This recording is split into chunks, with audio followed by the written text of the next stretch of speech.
দেখো এখানে হয়ে গেছে আমার খাসি মাংসের ঝোল। দেখতে পাচ্ছ কি দারুণ হয়েছে কালারটা guys. Hello guys, welcome back to my channel crazy village cooking. Good morning সবাইকে। আর দেখো আজকে করব খাসি মাংসের পাতলা ঝোল। কারণ কালকের থেকে আমার শরীরটা প্রচন্ডই খারাপ, ঠান্ডা লেগেছে প্রচন্ড পরিমাণে। আর হঠাৎ করে মনে হলো যে না, আজকে একটু মাংসের ঝোল খেলে কিন্তু সর্দিটা অনেকটা রিলিফ পায়।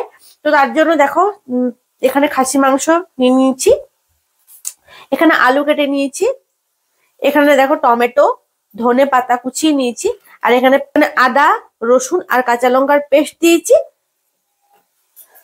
আর এখানে পেঁয়াজটা আমি ভালো করে তেলে কিন্তু ভেজে নিচ্ছি।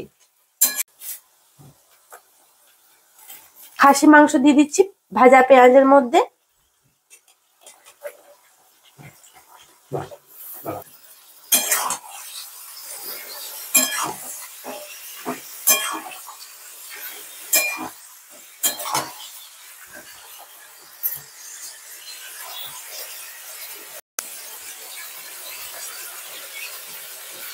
কেটে রাখা আলু দিয়ে দিচ্ছি, টমেটো, আদা রসুন কাঁচা লঙ্কার পেস্ট দিয়ে দিলাম।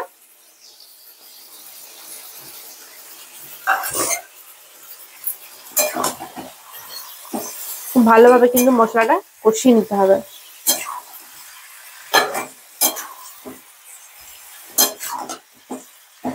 লবণ, পরিমাণ মতো হলুদ, মিট মশলা, জিরের গুঁড়ো, কাশ্মীরি মির্চ। কালারটা কিন্তু দারুণ আসবে।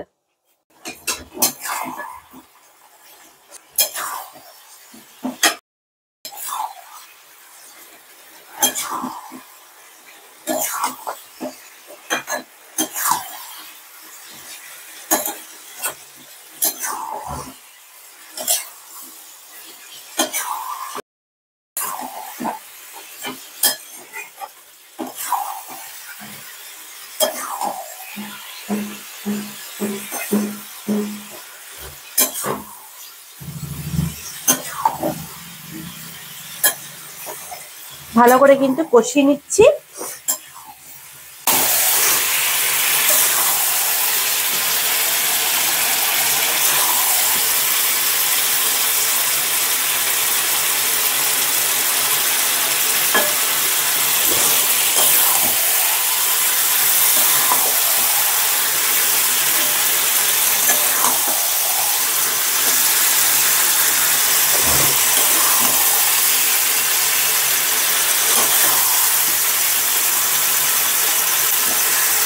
মাংসটা খুব ভালোভাবে কষিয়ে নিয়েছি। কারণ কি মাংস কষানোর কারণ বুঝতে পারছি যে ভালো হয়েছে, কারণ কি দেখো তেল ছেড়ে এসছে মাংসের থেকে, এরকম মাংস থেকে তেল ছেড়ে এসছে, মশলার থেকেও তেল ছেড়ে এসছে। তার মানে আমার এটা মোটামুটি কষানো কমপ্লিট। এরপর এটা আমি প্রেসারে দিয়ে দেবো, কারণ আমার হাতে সময় খুব কম। বেটুর এদিকে প্রচণ্ডভাবে খিদে পেয়ে গেছে, তার জন্য আজকে কড়াইয়ে বসাচ্ছি না, প্রেসারের মধ্যে দিয়ে দেবো এটা। তো এটা প্রেসারে দিয়ে দিচ্ছি গাইস।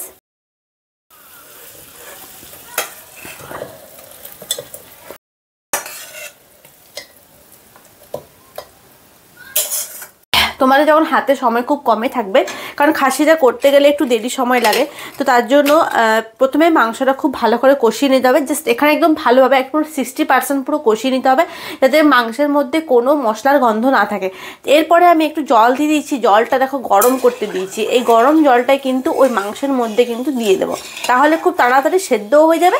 আর মাংসের কিন্তু টেস্টটা কিন্তু খারাপ হবে না। কাঁচা জল দিয়ে দিলে কিন্তু মাংসের সেই টেস্ট কিন্তু থাকবে না। জলটা খুব ভালো করে গরম করে নিতে হবে। দেখো গাইস, এখানে জলটা ফুটে এসছে, আর এই জলটা আমি দিয়ে দেবো প্রেসারে।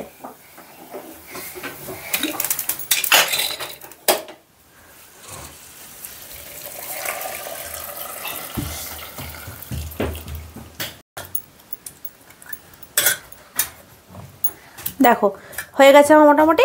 এবার আমি ঢাকনাটা দিয়ে দিচ্ছি।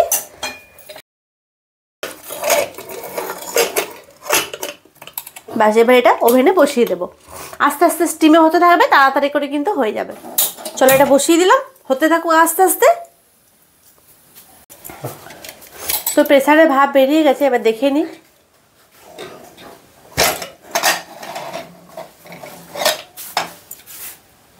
এই দেখো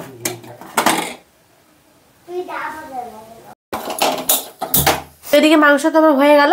এবার ধনে পাতা দিয়ে জাস্ট ফিনিশিং টাচটা দেবো।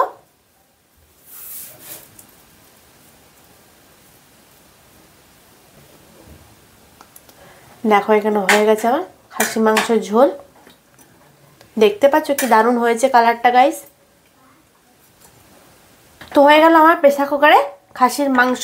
তো তোমরা এরকমভাবে প্রেসার কুকারে কিন্তু খাসির মাংস করতে পারো কি ইজিলি। চলো গাইস, দেখা হচ্ছে নেক্সট ভিডিওতে। টাটা।